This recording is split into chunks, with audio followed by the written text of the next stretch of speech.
Interest on drawing के बाद अब हम सीखेंगे calculation of interest on capital. ये जो इंटरेस्ट ऑन कैपिटल जो है ये फर्म पे करती है। फर्म पे करती है किसको? पार्टनर को। क्यों पे करती है भाई? क्योंकि देखो, पार्टनर ने क्या किया है, पार्टनर ने फर्म में पैसे दिए हैं एज अ कैपिटल। उसने जो पैसे लगा, पार्टनर द्वारा जो पैसा लगाया उसको कैपिटल बोलते हैं। यानी सभी पार्टनर ने कुछ पैसे लगाए हैं इसमें। अब उस पैसे के लिए इनको कुछ ना कुछ रिवॉर्ड के रूप में कुछ मिलना चाहिए ना। तो इस पैसे, जो पैसे इन्होंने लगाए हैं फर्म इसके बदले इनको इंटरेस्ट पे करती है। यानी इंटरेस्ट कंपनसेट करती है फॉर कैपिटल कंट्रीब्यूशन। फर्म क्या कर रही है? इंटरेस्ट कंपनसेट करती है फॉर कैपिटल कंट्रीब्यूशन। समझ रहे हो ना? तो फर्म पे करती है पार्टनर को। तो फर्म के पॉइंट ऑफ व्यू से ये एक तरीके का एक्सपेंस है, ठीक है। इसलिए प्रॉफिट एंड लॉस अकाउंट में लिखे जाते हैं। ये profit and loss operation account में लिखा जाता है। तो ये तो समझ में आ गया होगा कि कैपिटल क्या होता है और इंटरेस्ट ऑन कैपिटल कौन किसको पे करता है ना। फर्म पे करती है पार्टनर को। अब हम इंटरेस्ट ऑन कैपिटल जो निकालने के जो मेथड है वो दो मेथड है। एक है सिंपल मेथड और एक है प्रोडक्ट मेथड। सिंपल मेथड कब यूज करते हैं?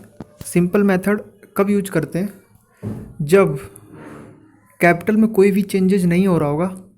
चेंजेस सिंस का मतलब ना कैपिटल में एडिशनल कैपिटल लगाया जा रहा है, ना एडिशनल कैपिटल लगाया जा रहा है, ना कैपिटल विड्रॉ किया जा रहा है। तो जो कैपिटल ओपनिंग में था, तो जो कैपिटल ओपनिंग में होता है वही सेम रहेगा। No changes in capital since का मतलब ये है यहाँ पर कि ना एडिशनल कैपिटल लगाया गया है, ना कैपिटल विड्रॉ की गई है। अगर ऐसा नहीं हुआ है तो फिर हम सिंपल मेथड यूज करेंगे। यानी एडिशनल कैपिटल नहीं लगाया गया होगा या कैपिटल विड्रॉ नहीं किया गया होगा तो हम कौन सा मेथड यूज करेंगे? Simple method. सिंपल मेथड में जो इंटरेस्ट कैलकुलेट करने का जो तरीका है वही अमाउंट यानी P R into T. Amount जितना इंटरेस्ट ऑन कैपिटल है यानी ओपनिंग कैपिटल, रेट क्वेश्चन में गिवन रहेगा और टाइम पूरे साल का होता है नॉर्मली, ठीक है। तो पूरे साल हम इसको यूज करते हैं, इसलिए पूरे साल का बनाते हैं।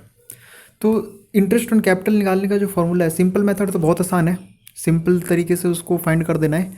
हमेशा तुम्हें ये पता होगा कि जो इंटरेस्ट ऑन कैपिटल जो फाइंड की जाती है उस कैपिटल पे किया जाएगा जितने महीने हमने उस कैपिटल को यूज किए होंगे।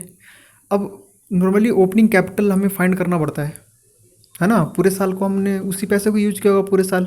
तो ओपनिंग कैपिटल हमें अगर क्वेश्चन में नहीं दिया हुआ है तो पहले आपको ओपनिंग कैपिटल फाइंड करना है, फिर उसके बाद interest on capital interest find करनी है ना।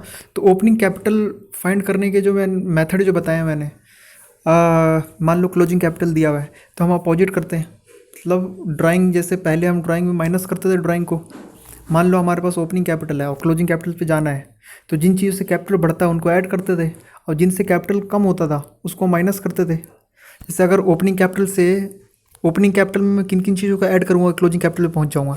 अगर मैं ओपनिंग कैपिटल में ड्राइंग क्या होता है, फर्म के पास से पैसा कम होता है यानी एक तरीके से कैपिटल कम होता है तो उसको हम माइनस करते थे। प्रॉफिट बढ़ जाता है, प्रॉफिट को ऐड करते थे। लेकिन अब मान लो आपके पास क्लोजिंग कैपिटल है तो अपोजिट कर देंगे, ड्राइंग को ऐड कर देंगे, प्रॉफिट को माइनस कर देंगे। तो इस तरीके से ओपनिंग कैपिटल आ जाएगा। ओपनिंग कैपिटल फाइंड करने के बाद रेट और मंथ ले लेंगे और इंटरेस्ट ऑन कैपिटल आ जाएगा। तो सिंपल मेथड तो बहुत आसान है, बस आपको ये याद रखना है कि सिंपल मेथड कब यूज करना है और प्रोडक्ट मेथड कब यूज करना है। तो मैं ये क्लियर करके बताता हूँ आपको कि सिंपल मेथड कब यूज करना है, जब कैपिटल में कोई भी चेंजेस ना हो रहा हो, जब सेम कैपिटल हो, जो ओपनिंग था वही क्लोजिंग है।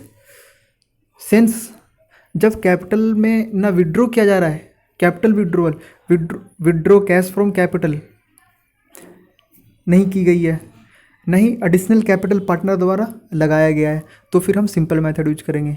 प्रोडक्ट मेथड कब यूज करेंगे? जब एडिशनल कैपिटल लगाया गया हो और कैपिटल विड्रॉ किया गया हो, उस केस में हम फिर प्रोडक्ट मेथड यूज करेंगे। जब कैपिटल चेंज हो रहा है तो प्रोडक्ट मेथड, जब कैपिटल चेंज नहीं हो रहा है तो सिंपल मेथड, ठीक है। जब हम प्रोडक्ट मेथड यूज करते हैं, कब यूज करते हैं?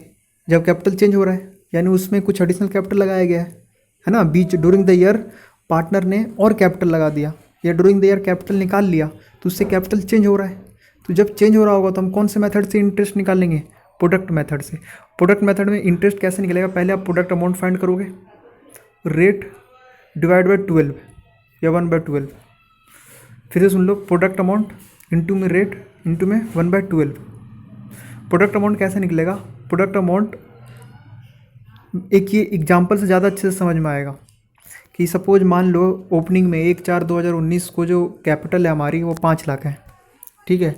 फिर सितंबर में यानी 30/9/2019 को चेंज हो जाता है, यानी 1 लाख रुपये हम विड्रॉ कर लेते हैं, ठीक है। तो मैं तुम्हें ये बताना चाहता हूँ कि जो हमारा 5 लाख था 1 अप्रैल से लेके सितंबर तक 5 लाख रहा है, तो मैं 5 लाख मल्टीप्लाई बाय सितंबर तक 6 महीने होते हैं, 6 से मल्टीप्लाई कर दूंगा तो ये प्रोडक्ट अमाउंट आएगा। फिर उसी तरीके से सितंबर के बाद यानी अक्टूबर से हमारे पास कैपिटल कितना हो गया? 4 लाख। तो फिर 4 लाख मल्टीप्लाई बाय 6 महीना। तो इस तरीके से हम करेंगे, यानी जितना कैपिटल है हमारे पास उसको हमने कितने महीने यूज किए, कैपिटल को जब मंथ ऑफ कैपिटल यूज से मल्टीप्लाई कर देंगे तो प्रोडक्ट अमाउंट आ जाएगा। ये मैं आगे और क्लियर करूँगा जो हमारा वो एग्जाम्पल से, और कैसे अच्छे तरीके से मैं क्लियर करूँगा और